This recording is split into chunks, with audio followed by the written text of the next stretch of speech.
आप निर्णय मत करना इस बात में, आप अपने आत्म स्वरूप को, अपने अंतर्यामी को निर्णय करने देना। अभाव ग्रस्त का अभाव पूर्ण कर दे, यही भक्ति का अनुग्रह है, महद अनुग्रह है। जो जैसा है उसको वैसा स्वीकार कर ले, इसीलिए कृष्ण पूर्ण है। क्षमा करना, वो ध्यान से सुनना, मैं इष्ट का भेद नहीं कर रहा, क्योंकि एक ही तत्व प्रकट हुआ है। अगर गोस्वामी जी हट कर सकते हैं श्रीनाथ जी के सन्मुख होकर कि तुलसी मस्तक तब नवे जब धनुष बाण लोहात, तो मैं भी कह सकता हूं कि जब दंडकारण्य के ऋषियों ने श्री राम से प्रार्थना की कि आप हमें स्वीकार करिए, तो भगवान ने कहा अभी नहीं कर सकता, एक जन्म प्रतीक्षा करनी पड़ेगी, मैं फिर आऊंगा, फिर कर सकता हूं। श्री कृष्ण होकर जब प्रभु आए तो इसीलिए आए, इसीलिए पूर्ण पुरुषोत्तम प्रगटे। एतैष चांस कला पुंसः कृष्णस्तु भगवान स्वयं, कि जो जैसा है उसे वैसा स्वीकार करने को तैयार। इसीलिए और जुगनते कमल नयन कलिजुग बहुत कृपा करी। जब कन्हैया लीला कर रहे थे, घुटुरुवन चल रहे थे, पूरा नंद प्रांगण नंद प्रासाद मुखरित था, लाला की पैंजनिया बाजे, छूम छूम छना ना छूम छूम छना,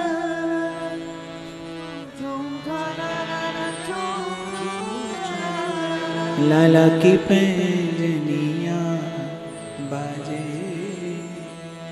पूरा नंद प्रासाद मुखरित हो रहा था। मैया की उंगली पकड़ पकड़ कर कन्हैया चलते थे। देहरी लंघन का समय आया, मैया लांघ गई और कन्हैया खड़े रहे। देहरी लांघने का प्रयास कर रहे हैं, लेकिन वो एक हाथ ऊंची, वो वैदुर्य मणि की जो देहरी जो चौखट है कक्ष की, वो लांघ नहीं पा रहे। नारद जी के आंखों से अश्रु छलक पड़े प्रभु की लीला, प्रभु का कौतुक देखकर। गाया देवर्षि ने, छितिनापी त्रिपाद करुणामय, बलि छल दियो पता। कि प्रभु आप वही है ना जिसने 2 पग में त्रिलोकी नाप ली थी, और छल से अपने भक्त की रक्षा के लिए आपने बलि को पाताल भेज दिया था। ये वही चरण हैं आपके। छितिनापी त्रिपाद करुणामय, बलि छल दियो पता। देहरी उलंघ सकत नहीं सो प्रभु, खेलत नंद दुआ। नारद जी रोने लगे। ब्रह्मा जी ने पूछा रोते क्यों हो? बोले उन लोगों के लिए रोता हूं जो कृष्ण से पहले मुक्त हो गए, जिन्होंने मोक्ष पा लिया। उन लोगों का भाग्य विचार करके रोता हूं कि वो इस परम सुख से सदा के लिए वंचित हो गए। मुक्त्वा अपि विग्रहं कृत्वा तम भजन्ते। मुक्त भी पुनः विग्रह धारण करके पुनः मनुष्य होकर जिनका भजन करना चाहते हैं, एकमात्र श्री कृष्ण है जो आपको कहीं भी, कैसे भी, किसी भी परिस्थिति अवस्था में स्वीकार करेंगे। और यही भक्ति की स्वतंत्रता है। जैसे तुलसी उत्सव के रूप में मनाते हैं मानस में। भक्ति स्वतंत्र सकल गुण खानी, बिन सत्संग न पावे प्राण। और मैं निवेदन कर रहा था कि भक्ति कहते ही जैसे आरती पूजा की कोई विधि आ जाती है ध्यान में, भक्ति का अर्थ है ही नहीं। भक्ति अर्थात संसार का आश्रय छोड़कर भगवान की ओर एकटक देखना, अपनी सारी आशा भगवान से बांध लेना, इसका नाम भक्ति है। आप कुछ कर सको न कर सको चिंता नहीं, करो बहुत अच्छा है। पर भक्ति सूत्र में नारद जी, गर्गाचार्य जी, महाराज जी शांडिल्य कहते हैं कि पूजा भक्ति नहीं है, पूजा में अनुराग भक्ति है। कथा श्रवण भक्ति नहीं है, कथा में अनुराग हो जाए तो भक्ति है। पूजा में अनुराग हो, और पूजा में अनुराग हो इसके लिए आवश्यक है आपकी भगवान से आत्मीयता हो, आपको भगवान से अपनापन हो, संबंध हो। संबंध बिना आचार्य के संभव नहीं। मैं निवेदन करूं, संपर्क आपका भगवान से है, सभी का है, कोई उस संपर्क से वंचित नहीं है। लेकिन संपर्क में और संबंध में भेद होता है। आपका कोई परिचित व्यक्ति है, उसकी गाड़ी चोरी हो जाए तो आपको कह रहे बड़ा बुरा हुआ, बस इतना ही। तो आपका कोई संपर्क का है, उसके साथ कोई घटना घटी, आप कहेंगे अरे बड़ा बुरा हुआ। अब वही गाड़ी आपकी चोरी हो जाए तो पूछो मत। क्या है? अपनापन है। सुख और दुख की अनुभूति के मूल में आत्मीयता है, अपनापन। जिससे जितना अपनापन है और जिस दिन संपर्क संबंध बनता है उस दिन संबंधी का सुख आपका सुख होता है, उसका दुख आपका दुख होता है। संबंधी का सुख आपको सुखी करता है, उसका दुख आपको दुखी करता है। जिस दिन भगवान संबंधी हो जाते हैं, जिस दिन प्रभु से संबंध जुड़ता है, जिस दिन भगवान से आत्मीयता प्रतिष्ठित हो जाती है, तब समझ में आता है आनुकूल्येन कृष्णानुशीलनम सभक्तिरुत्तमा। कृष्ण का सुख क्या है? कृष्ण के सुख में सुखी होना क्या है? अरे मथुरा से वृंदावन कोई बहुत दूर तो था नहीं, है नहीं। गोपियां चाहती तो क्या मथुरा जाकर महल का द्वार खटखटाना देती, और क्या कृष्ण उत्तर न देते? पर प्रेम इसकी अनुमति नहीं देता। ये प्रेम की मर्यादा का अतिक्रमण हो जाता, क्योंकि प्रियतम कहकर गए हैं मेरा सुख इसी में है कि मैं परसों आऊंगा, तुम प्रतीक्षा करना। प्रियतम प्रतीक्षा करने की बात कहकर गए हैं। सो इसीलिए प्रतीक्षा के अतिरिक्त कोई और विकल्प नहीं है गोपी के पास। जबकि वो गाती है, रोती है, प्राण पिंजरे में कैद मन सांवरिया के पास, सांसों की ये नाव पुरानी, इसका क्या विश्वास। हो मेरे जिए ना एक पल चैन, फिरूं दिन रैन, संदेशा उन तक पहुंचा दो। इतनी प्रतीक्षा तो करती कि कोई आए और प्रियतम तक संदेशा ले जाए, लेकिन स्वयं मर्यादा का अतिक्रमण नहीं करती, क्योंकि प्रेम इसकी अनुमति नहीं देता। प्रीत की डोर से बंधे हैं गोपी के तन मन प्राण। हो मेरे जिए ना एक पल चैन, फिरूं दिन रैन, संदेशा उन तक पहुंचा दो। शाम को पाती भिजवा दो, मोहन को पाती भिजवा दो। और थोड़ा भी निकट जाकर देखोगे तो आप यही पाओगे कि प्रतिकूलता में रखकर ही भगवान ने भक्त का सुयश संसार में प्रकट किया है। बहुत अनुकूलता भगवान रहने नहीं देते, क्योंकि जीव का स्वभाव है, बहुत अनुकूलता मिले तो भजन नहीं होता, बहुत अनुकूलता मिले तो भजन नहीं होता। इसीलिए मेरा कबीर कहता है, जो सुख पायो राम भजन में, सो सुख नाही अमीरी में, मन लागो मेरो यार फकीरी में, मन लागो मेरो यार फकीरी। भक्ति सुविधा नहीं देती पर सुख देती है। संसार सुविधा देता है पर सुख नहीं लेने देता उस सुविधा का। सुविधा तो देता है संसार, लेकिन संसार सुविधा का सुख नहीं लेने देता, क्योंकि सुविधा के साथ वो चिंता देता है, सुविधा के साथ भय देता है। 2 करोड़ की गाड़ी खड़ी कर दो बाहर, तुमको लगा ही रहेगा कि कहीं कोई ठोक नहीं जाए, लगा नहीं जाए, मार नहीं जाए। अरे 2 करोड़ की गाड़ी तो छोड़ो बाप, जूता ही खो जाए बाहर। मैंने तो बहुत बड़ी बात कह दी। तो संसार सुविधा देता है, सुख नहीं देता। भक्ति सुविधा नहीं देती पर सुख देती है। इसीलिए किम आश्चर्यम, यही भक्ति का आश्चर्य है। आपको याद करा दूं कि आपको कोई सुविधा कहां दी हमने, आपकी जो थी वो भी आपसे छीन ली। और मैं तो कहता हूं बड़ा आदमी बन के भी नहीं आना, मैं आने ही नहीं देता उसको। दूर से प्रणाम, आप जाइए, लाला जी रूठे मारो कहीं कर ले सी। मुझे कोई चंदा तो लेना नहीं जो मैं चिंता करूं इस बात की। तो आपसे तो आपकी सुविधा ले ली गई, लेकिन यहां पर बैठकर क्या पाते हैं आप? सुविधा नहीं है पर सुख है, मन का सुख है।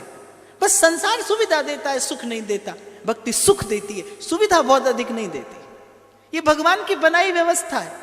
चंदन की लकड़ी सीधे देवता को निवेदन नहीं की जाती, उसको किसी खुरदरे धरातल पर घसा जाता है, तब उसकी सुचिक्कणता, तब उसका रंग, उसका रूप, उसकी सुवास प्रकट होती है, वो प्रभु को निवेदन किए जाने योग्य बनता है। और सरल शब्दों में अगर मैं कहूं, यदि एक सोने का टुकड़ा है, उसका एक निश्चित मोल होगा, उसी सोने के टुकड़े से जब कोई बड़ा परिश्रम करके सुंदर आभूषण बनाता है तो उसका मोल दोगुना हो जाता है। आप राजी होकर देते हो, आपने किसका मोल दिया? सोने का नहीं। जिसने परिश्रम करके उसे ढाला उस सुंदर आभूषण के रूप में कि वो प्रभु को निवेदन करने योग्य बना। जीवन का मोल नहीं है, जीवन प्रभु को निवेदन करने योग्य है कि नहीं, इस बात का मोल है। इसीलिए मैंने कहा वी कांट स्टॉप एजिंग। आप बढ़ना नहीं रोक सकते, आप बूढ़े होना नहीं रोक सकते। रोकने का कोशिश करते हो पर कहां रुकता है? आप कोशिश करते हो ना बूढ़े नहीं हो। कितनी बड़ी गर्दन हिला रहे हैं सब लोग, करते ही हैं भाई। सफेद बाल किसको अच्छा लगता है? चेहरे पर झुर्री पड़े कौन चाहता है? पर हर रोज आपका दर्पण आपको गुड मॉर्निंग बोलता है कुछ नया दिखाकर। हो रहा है, होता रहेगा, क्षरण संसार का स्वभाव है। संसरति इति संसारः, सरक रहा है जो आपके हाथ से दिन प्रतिदिन। तन जोबन उड़ जाएगो जैसे उड़त कपूर, नारायण गोपाल भज क्यों चाटे जग धूल। संसार तो धूल कर देगा, संसार की ओर देखेंगे तो संसार धूल कर देगा, और प्रभु की ओर बढ़ेंगे तो धूल जैसे जीवन को। कोई है श्री कृष्ण के जैसा जो कहता हो भगतन को दास भगत मेरे मुकुट मणि। इनकी चरण रेणु मैं अपने मस्तक पर धरकर अपना पतित पावन बिरद सार्थक करता हूं। तो बहुत अधिक अनुकूलता, बहुत अधिक सुख भक्त के जीवन में भगवान नहीं रहने देते। मिलने लगे तो भगवान रोक देते हैं, व्यवस्था ऐसी करते हैं। रैदास जी के जीवन में भी यही घटा। जब रैदास जी का यश चतुर्दिक फैलने लगा, जब ख्याति चहुदिश फैलने लगी, तो क्या हुआ? काशी के जो ब्राह्मण थे, काशी के जो पंडित थे, उनको बड़ी ईर्ष्या हुई, उनको बड़ा कष्ट हुआ कि ये तो एक चर्मकार है, हीन जाति का है, हीन कुल का है, और इसका सुयश इस प्रकार कि आज जो काशी में आता है वो हमसे रैदास जी की कुटिया का पता पूछता है। तो ब्राह्मणों ने षड्यंत्र रचा। अब वो षड्यंत्र क्या था? ब्राह्मणों के हृदय में बैठने वाला भी वही है, रैदास जी के हृदय में बैठने वाला भी वही है। रैदास जी तो बेचारे अकेले रहकर भजन कर ही रहे थे। ठाकुर जी ने कहा नहीं तुम सेवा करो, और जब रैदास जी सेवा करने लगे तो ब्राह्मणों से जाके कहा इसको रोको। रैदास जी सेवा नहीं करते थे, एकांत में रहकर भजन करते थे, तो कहा कि भजन करो, सेवा करो, भक्ति की प्रतिष्ठा करो। और जब कर दी तो ब्राह्मणों से कहा कि देखो रैदास क्या करता है, रोको इसको जाकर। वो तेरी माया का ना पाया कोई पार, के लीला तेरी तू ही जाने। संत कहते हैं कितने करो मनोरथ माला, पर भावी पे पर्दा काला। तब कहते हैं सुजन सयाने, राम की बातें राम ही जाने। ब्राह्मणों ने षड्यंत्र रचा, पहुंच गए राजा के पास, और काशी नरेश से जाकर कहा कि आप जानते हैं आपके राज्य में कैसा अनर्थ हो रहा है। राजा ने पूछा क्या हुआ?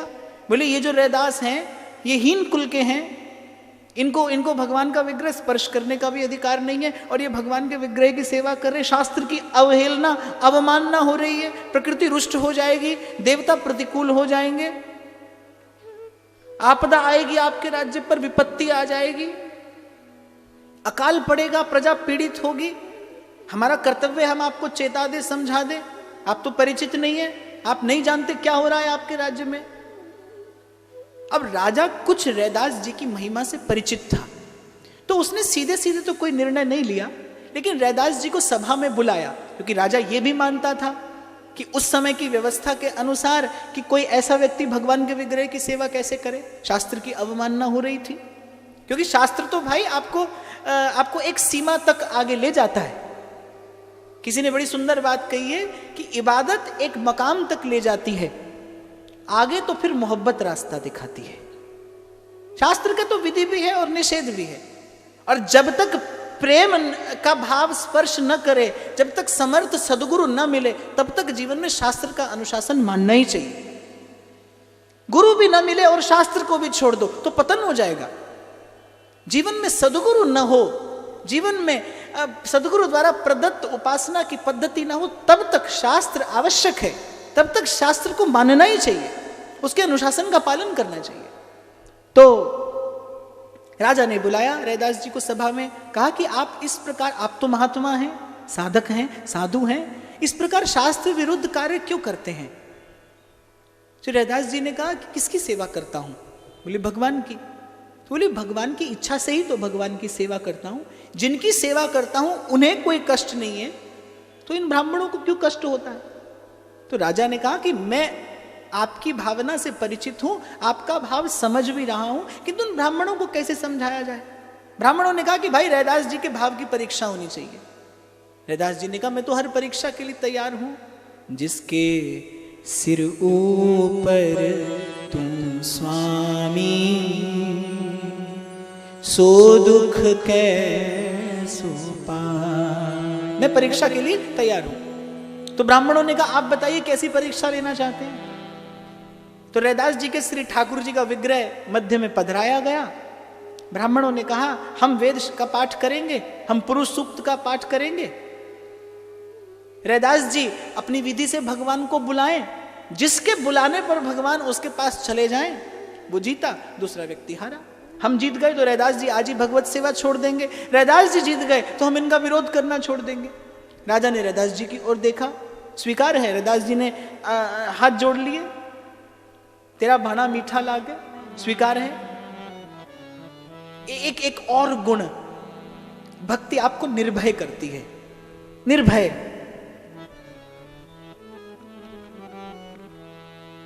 पर्दा नहीं जो कोई खुदा से, बंदों से पर्दा करना क्या, जब प्यार किया तो डरना। मोहब्बत हमने माना जिंदगी बर्बाद करती है, मोहब्बत हमने माना जिंदगी बर्बाद करती है, ये क्या कम है कि मर जाने पे दुनिया याद करती है।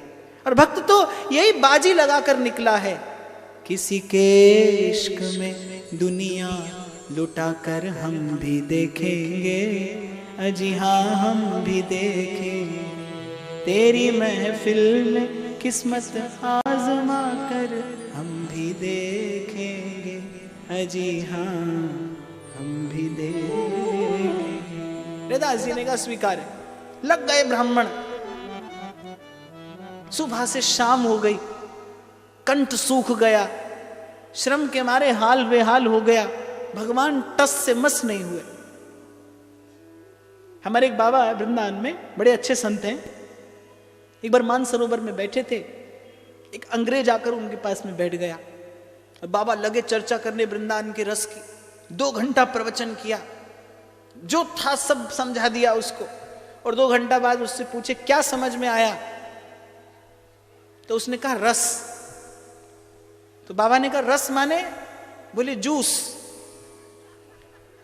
तो बाबा ने कहा 2 घंटा में जूस समझ में आया? बोले आपने कहा रस, रस माने जूस। तो जो भाषा प्रभु को समझ में आए उसी भाषा में प्रभु से बतराओ तो प्रभु सुने और समझे। आपकी भाषा, व्यापार की भाषा कन्हैया को समझ में नहीं आती। प्रेम देव है, प्यार की भाषा बोलता है, प्यार की ही सुनता है और प्यार की ही समझता भी है। व्यापार की भाषा प्रभु को समझ नहीं आती। मैंने कहा ना, आपको भले लगता हो 56 भोग लगा दिया दुकान चल गई, ठाकुर जी खड़े खड़े हंसते हैं, बोले अरे नहीं भी लगाता तो चल जाती, 56 भोग और लगा गया, 56 भोग और दे दिया आपने, नहीं भी लगाते तो चलती।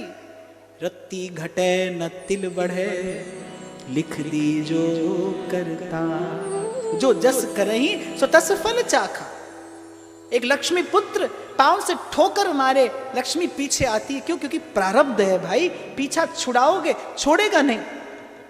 और 7 पाताल में जाकर कोई छुपे दुख खोज लेता है आपको।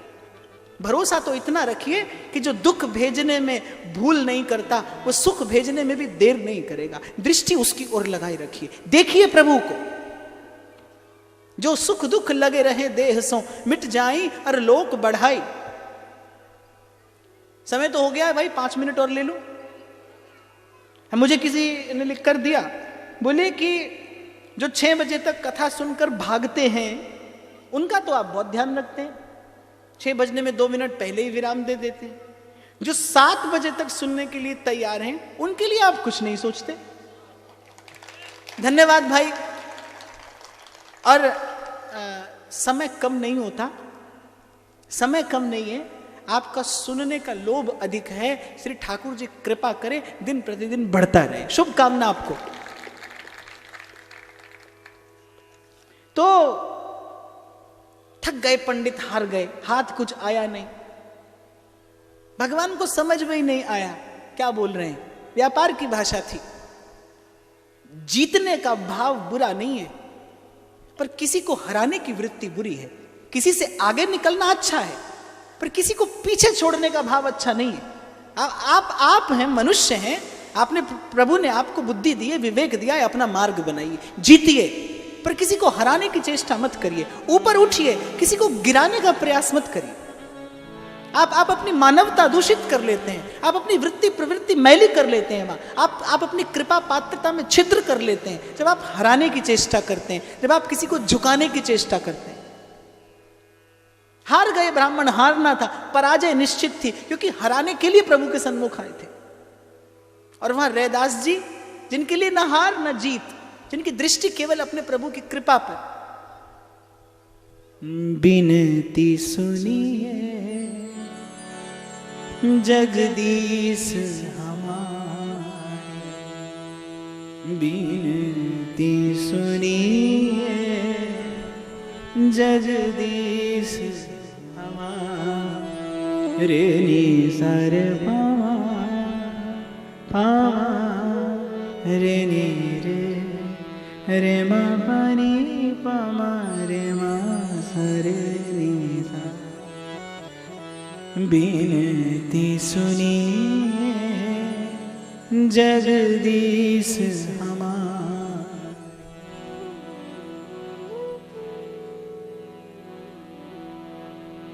हो तेरो दास आस मोहे तेरी,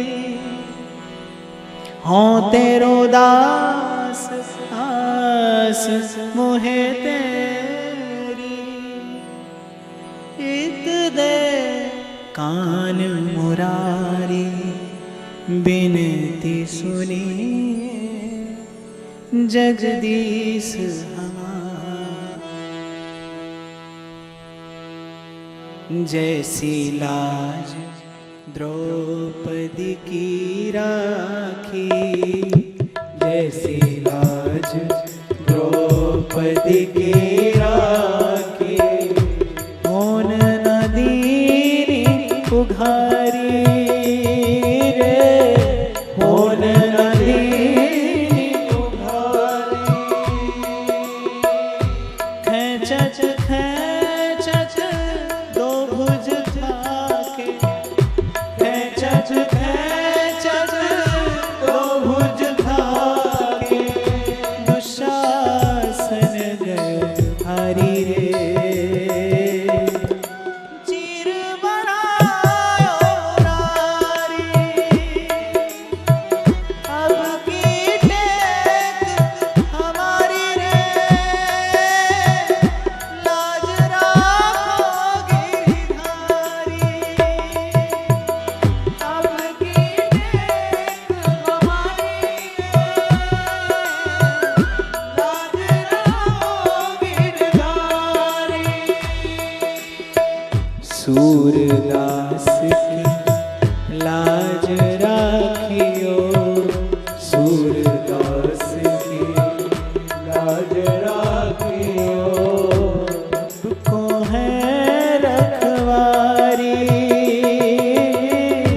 अब को है रखवारी।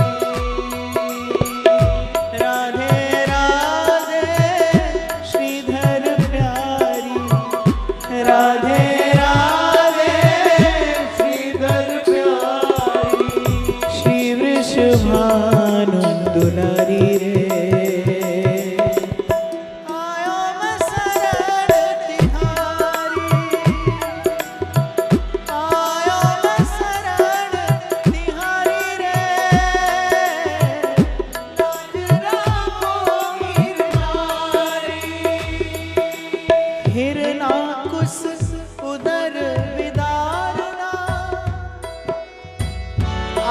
होकर पुकारा रैदास जी ने, दीनानाथ अनाथ का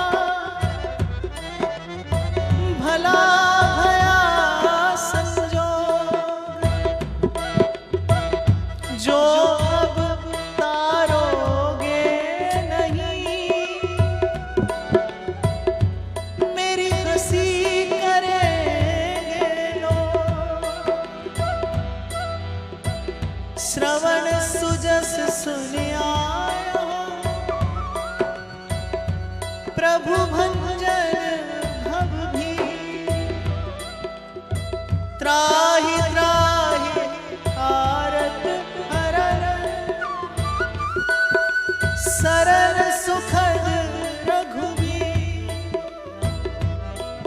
मौसम दीन न दीन हित,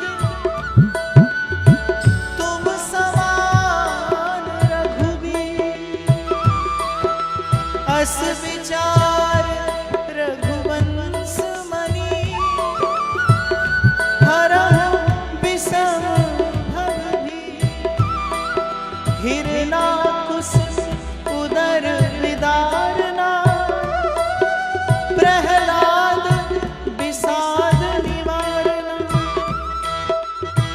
ग्राह ग्रस्यो गज कारना, तेरो सुमिरन पुरधार। रैदास कहे भवतारना। देर हो गई प्रभु, और ये अपयश केवल मेरा नहीं होगा, आपका भी होगा। गोस्वामी जी कहते हैं, चिंता मोहि नाथ अपारा, नहीं अपजस होए तुम्हारा। इसे तासीर मोहब्बत कहूं या निगाहे नाज, इसे तासीर मोहब्बत कहूं या निगाहे नाज, लोग लेते हैं मेरा नाम तेरे नाम के साथ। प्रभु संसार मुझे आपका भक्त कहता है। रैदास कहे भवतारना, प्रभु अब विलंब के ही कारना। प्रभु अब विलंब के ही कारना, अब की टेक हमारी रे, लाज राखो गिरधारी। अब की टेक हमारी रे, लाज राखो गिरधारी। हे प्रभु, आज आपका अपना बिरद प्रकट करने का समय है। रैदास दास की सेवा मानव देवा, पतित पावन नाम प्रगट कीजय। प्रभु पतित पावन नाम प्रगट कीजय। मैं पतित और आप पतित पावन, फिर देर किस बात की है। रैदास कहे भवतारना, प्रभु अब विलंब के ही कारना।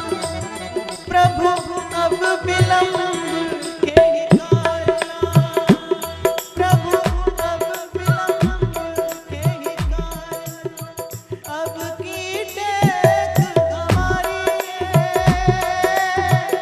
लाज राखो गिरधारी। अब की टेक हमारी रे, लाज राखो गिरधारी। अब की टेक हमारी रे,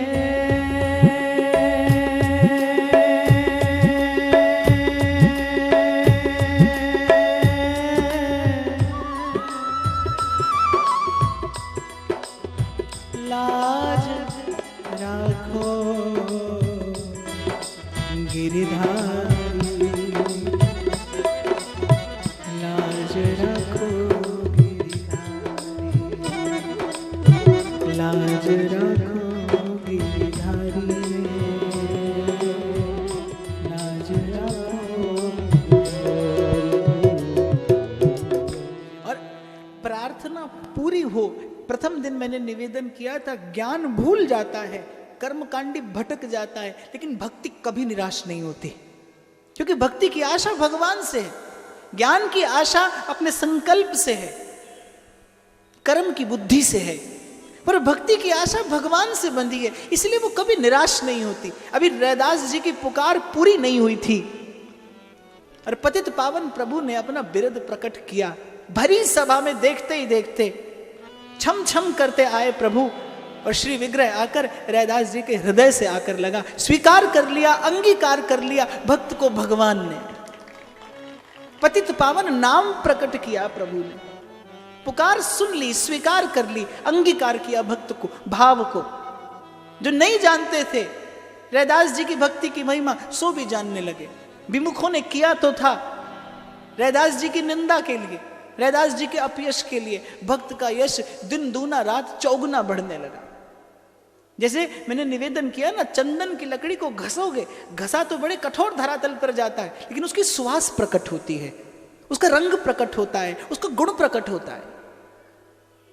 भरोसा रख लीजिए इस बात का, यदि आप भजन कर रहे हैं, यदि आपके जीवन में गुरु है, उपासना की पद्धति है, सिद्धांत है, और फिर आपके जीवन में प्रतिकूलता आ रही है, तो एक ही कारण है, प्रभु आपके जीवन को और सुंदर बनाना चाहते हैं, निखारना चाहते हैं, संवारना चाहते हैं, आपको अपने योग्य बनाना चाहते हैं।